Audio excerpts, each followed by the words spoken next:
আসসালামু আলাইকুম। আমি গুরুত্বপূর্ণ একটি বিষয় নিয়ে কথা বলবো, সেটা হচ্ছে বাংলাদেশ বাফুফে নিয়ে। এই বাফুফের যে বর্তমান অবস্থা এবং ফুটবলের যে এই যে কোচের একটা ঘাটতি এবং বাফুফে যে একটা সংকটের মধ্যে চলতেছে, খুবই দুঃখজনক। এটা বাংলাদেশ ফুটবল প্রেমীদের জন্য, বাংলাদেশ প্লেয়ারদের জন্য। কেননা ক্রিকেটকে যেভাবে আমাদের দেশে মূল্যায়ন করা হয়, ফুটবলকে সেভাবে মূল্যায়ন করা হয় না। যদি মূল্যায়ন করা হতো তাহলে হয়তো ক্রিকেট যেরকম আমাদের দেশকে রিপ্রেজেন্ট করতেছে বহির্বিশ্বে, সেরকম ফুটবলও আমাদের দেশকে বাইরে এমনভাবে রিপ্রেজেন্ট করতো, আমাদের দেশ হয়তো আরো এগিয়ে যেত।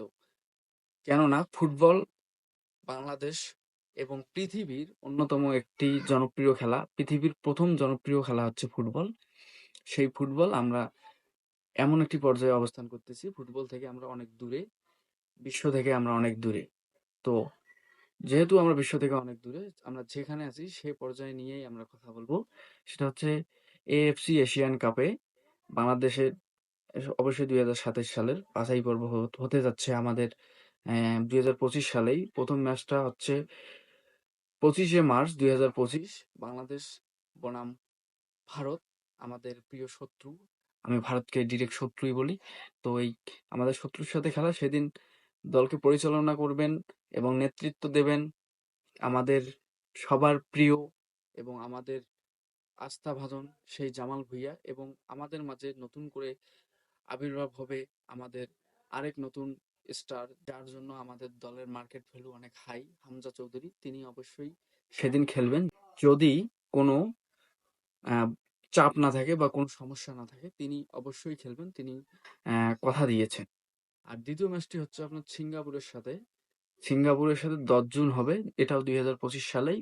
এবং তৃতীয় ম্যাচটি হবে হংকং এর সাথে, সেটা হচ্ছে 9 অক্টোবর। এই যে তিনটি ম্যাচেই নেতৃত্ব দিবেন জামাল ভুঁইয়া এবং আমাদের সবার প্রিয় হামজা চৌধুরীও খেলবেন। আমি বাংলাদেশকে অগ্রিম শুভকামনা জানাই।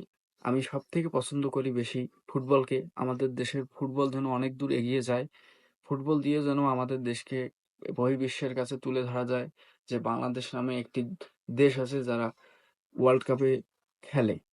এরকম একটি পরিস্থিতি যেন তৈরি হয়, আমরা সবাই সেই বিষয়ে আশাবাদী। বাফুফে যেন বাংলাদেশকে অনেক বড় পর্যায়ে নিয়ে যায়। ফুটবল তো আমাদের দেশে সেভাবে প্রচলন হয় না, ক্রিকেট যেভাবে হয়, ক্রিকেটের মতো যেন ফুটবলকেও গুরুত্ব দেওয়া হয়, এরকম একটি পরিস্থিতি আসলেই দরকার। তো এই ফুটবল যদি আমরা ভালোভাবে পরিচালনা করি বা ফুটবলকে যদি গুরুত্ব দেই, তাহলে ফুটবল দিয়ে আসলে অনেক কিছু করা সম্ভব।